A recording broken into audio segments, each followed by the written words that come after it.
Hello students, how are you? Today we will see new chapter force and law of motion. It is one of the most important chapter. Can you tell me what is the force? Force बल के बारे में कुछ जानते हो? Force क्या होता है? मान लो ये आपकी जो है, मान लो साइकिल खड़ी है, ठीक है, आप साइकिल को धक्का लगा के उसको आगे की तरफ शिफ्ट कर सकते हो, मूव कर सकते हो, डेफिनेटली यू कैन डू। तो इट मीन्स आपने कुछ ना कुछ क्या करा, यहाँ से फोर्स लगाया।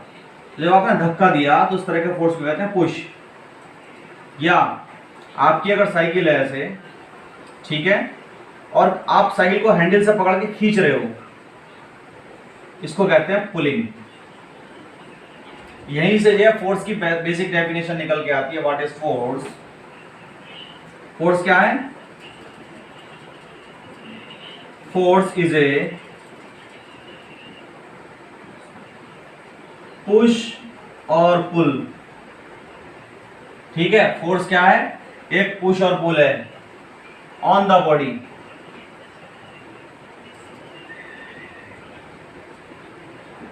ठीक है, तो जनरल लाइफ में आपने कौन कौन से फोर्स जो है यूज करे हैं, कौन कौन से यूज करे हैं बताएंगे आप मेरे को? एक तो हो गया पुश, एक हो गया पुल, एक हो गया प्रेस करना। ठीक है, प्रेस करा आपने, गुब्बारा वगैरह से प्रेस करा है, प्रेशर डाला है, तो ये सब क्या है? These are the examples of force. Okay, now we will see what is the effect of force. Now we will see effect of force.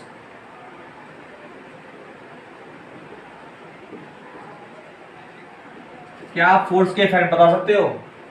First, number first, पहला क्या है कि आपकी मान लो साइकिल जा रही थी और आपने फोर्स लगा के, बाहर से आगे से फोर्स लगा के उसको रोक दिया, तो you can stop the object. We can stop the object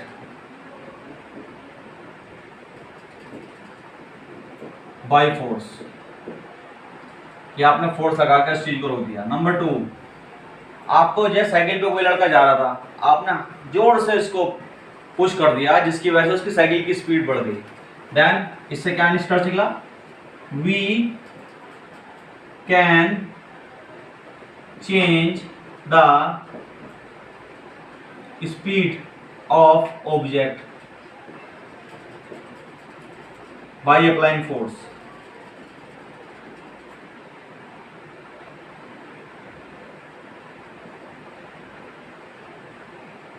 force. तीसरा, आपकी साइकिल यहां जा रही थी, मैंने क्या करा, हाथ से साइकिल का आपका हैंडल मोड़ दिया, आपकी डायरेक्शन चेंज हो गई, आप जा रहे थे इधर को, मैंने डायरेक्शन इधर कर दी। तो we can change the direction of force. हम क्या कर सकते हैं? फोर्स की डायरेक्शन भी चेंज कर सकते हैं, किसी भी चीज की डायरेक्शन। नंबर फोर, हम क्या कर सकते हैं? जैसे गुब्बारा है, उसको प्रेस करके आप उसकी शेप चेंज कर सकते हो, डेफिनेटली यू कैन। तो we can change the shape of object. इसके अलावा आप मेरे को एग्जाम्पल बता सकते हो? मम्मी जब रोटी बनाती है तो बार बार प्रेस कर करके वो क्या शेप भी चेंज करती बार बार आटे की? तो मतलब by applying force we can change the shape of the force. हम क्या करते हैं? किसी भी ऑब्जेक्ट की जो है शेप को क्या कर सकते हैं? चेंज कर सकते हैं। अब पांचवा क्या है? कोई ऑब्जेक्ट अगर स्टॉप स्टेट में, स्टॉप का मतलब रुका हुआ है, कोई लड़का खड़ा था, मैंने धक्का दे दिया उसको, तो उसके अंदर मोशन आ गई ना। Finally what we concluded, we can start any object from rest state. We can move the object from rest state। एक रुकी हुई स्टेट से, रेस्ट स्टेट से हम क्या कर सकते हैं? ऑब्जेक्ट की पोजीशन चेंज करके उसको मोशन में ला सकते हैं। तो फाइनली यू सा what is the effect of force. पहला कि आप किसी भी ऑब्जेक्ट को स्टॉप कर सकते हो। दूसरा, हम उसके ऑब्जेक्ट की स्पीड भी चेंज कर सकते हैं। तीसरा, we can change the direction of the forces. with the help of forces we can change direction of object, direction of object by force. हम किसी भी ऑब्जेक्ट की डायरेक्शन चेंज कर सकते हैं अप्लाइंग फोर्स. चौथा, we can change the shape of the object, कि हम किसी भी ऑब्जेक्ट की शेप को चेंज कर सकते हैं. फॉर एग्जांपल एक गुब्बारा है, आपने प्रेस करा तो उसकी शेप चेंज हो जाएगी ना. और फाइनली क्या बताया पांचवा पॉइंट मैंने, कि with the help of object, अगर कोई रेस्ट स्टेट में है, अगर मैं रेस्ट स्टेट में हूँ, कोई मुझे पीछे से पुश करे, धक्का दे, तो मैं मोशन की स्टेट में आ जाऊँगा. तो हम क्या है कि फोर्स की हेल्प से किसी भी रेस्ट स्टेट बॉडी को मोशन की स्टेट में ला सकते हैं. Now we will see balance force and unbalance force. Now we will see the definition of balance force. If the resultant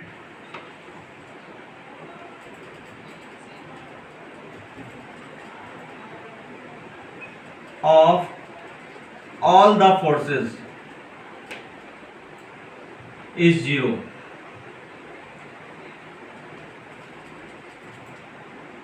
चारों तरफ से फोर्स लगेगा लेकिन रिजल्टेंट जीरो है, इसी वजह से मोशन में नहीं आ पा रही body. That is why if the resultant of all the forces is zero, this type of force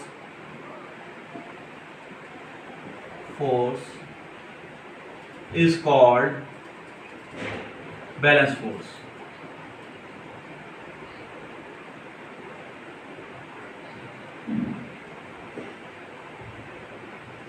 ठीक है, तो आपने देखा बैलेंस फोर्स के केस में क्या होता है. Push force, friction force, wait of the body, reaction force, सारे फोर्स लगने के बाद भी बॉडी मोशन में नहीं है, इस तरह के फोर्स को कहते हैं बैलेंस फोर्स. अगर मुझे देखना है what is the unbalance force, बड़ा सिंपल सा है कि चारों फोर्स लगने के बाद बॉडी कैसी आ गई, मोशन स्टेट में. जैसे ट्रैक्टर ट्रॉली से बांध दो तुम, और ट्रैक्टर को जैसे ही तुमने एक्सीलेटर लगा के ट्रैक्टर के इंजन से फोर्स लगाया तो ट्रैक्टर ट्रॉली दोनों चलने लगे. इस टाइप के केस में मोशन में आ गई trolley. This type of force is called the unbalance force. If the resultant of all the forces is not zero, बड़ा सिंपल सा है, अनबैलेंस फोर्स की भी नॉट जीरो हो जाएगा. अब जीरो नहीं होगा फोर्स तो कहीं ना कहीं रिजल्टेंट तो लगेगा, इसी वजह से क्या है वो चीज क्या आ जाएगी, मोशन स्टेट में आ जाएगी. This type of force is called the unbalance force. ठीक है, तो today you saw what is force और what is the effect of force, unbalance force and balance force. तो आप अपने इसको समझो और समझ के अपनी कॉपी में नोट करो. Now we will see type of forces.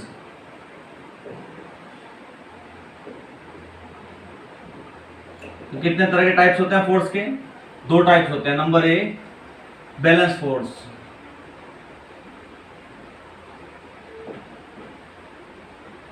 Number B unbalance force.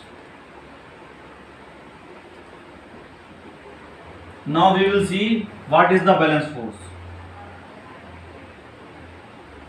बड़ा सिंपल है, इसको समझने के लिए आपको एक थोड़ा सा डायग्राम समझना पड़ेगा. फॉर एग्जाम्पल ये हो गई अर्थ, ठीक है, अर्थ के ऊपर एक ट्रॉली रखी है, ट्रॉली ऐसे करके ट्रॉली हो गई. ठीक है, अब इस ट्रॉली पे हम कंसीडर कर रहे हैं कितने तरह के फोर्स लग रहे हैं. तो चार तरह के लग रहे हैं. नंबर एक wait of the trolley, number दो रिएक्शन फोर्स,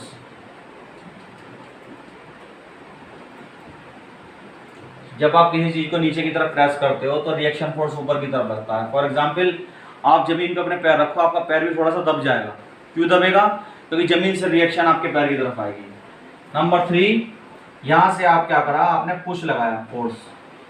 नंबर चार, अगर कोई पुश फोर्स लगाया, यहां से जमीन से एक फोर्स जनरेट होता है, that is called friction force. Friction force, तो फ्रिक्शन फोर्स को इतना समझ लो, बिना फ्रिक्शन फोर्स के हम कभी नहीं चल सकते. अगर हम एक चिकने फर्श पर चलेंगे वहाँ फ्रिक्शन फोर्स बहुत कम होता है, जिसकी वजह से आप बार बार फिसलने लगोगे. और फ्रिक्शन को कम करने के लिए ही हम खुरदुरा जो है फर्श यूज करते हैं. ठीक है, सड़क पर भी जब पानी आ जाता है तो गाड़ी जो है टायर घूमने लगते हैं, स्लिप करने लगते हैं. उसका कारण क्या है, पानी की प्रेजेंस की वजह से वहाँ फ्रिक्शन फोर्स कम हो जाता है. फ्रिक्शन फोर्स जनरली कहाँ लगता है, ये दो बॉडी के बीच में लगता है कि एक तो जमीन हो गई और एक जो ऑब्जेक्ट हो गया, तो दो ऑब्जेक्ट में फ्रिक्शन फोर्स लगता है। उसकी डायरेक्शन कहाँ होती है, जहां भी आप फोर्स अप्लाई करोगे उसके अपोजिट डायरेक्शन में फ्रिक्शन फोर्स लगेगा। तो there are 4 kind of force. Number 1 weight of the body,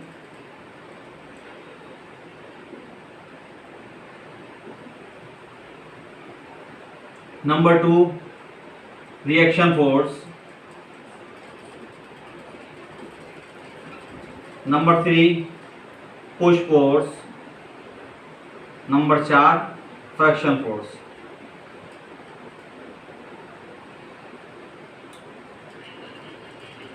अब my question is that why it is called balance force. Balance force इस वजह से कहा गया इसको, इतने सारे फोर्स, चारों फोर्स लगने के बाद भी इसके अंदर कोई भी मोशन नहीं है। क्या नहीं है, नो मोशन। ये कहीं नहीं जा रही है, यहीं खड़ी हुई है, एज इट इज खड़ी हुई है। तो जब किसी पार्टिकल के अंदर अगर हम 4 तरह के फोर्स लगाते हैं और उसमें कोई भी मोशन ना हो, इस तरह के फोर्स को कहते हैं अनबैलेंस फोर्स। फॉर एग्जाम्पल मैं अब खड़ा हो गया हूँ, अब मेरा क्या है कि मैं ऊपर से जो है मेरा वेट लग रहा है जमीन पर, नीचे से मेरा रिएक्शन लग रहा है। सपोज करो मुझे ऐसा कोई धक्का दे रहा है लेकिन मैं तब भी नहीं हिल पा रहा, तो उधर से फ्रिक्शन फोर्स इतना लग रहा है जमीन से कि मैं अल्टीमेटली कहीं मूव नहीं कर रहा। जब मैं कहीं भी मूव नहीं कर रहा, it means I am in the balance condition, means balance force मेरे पे अप्लाई है।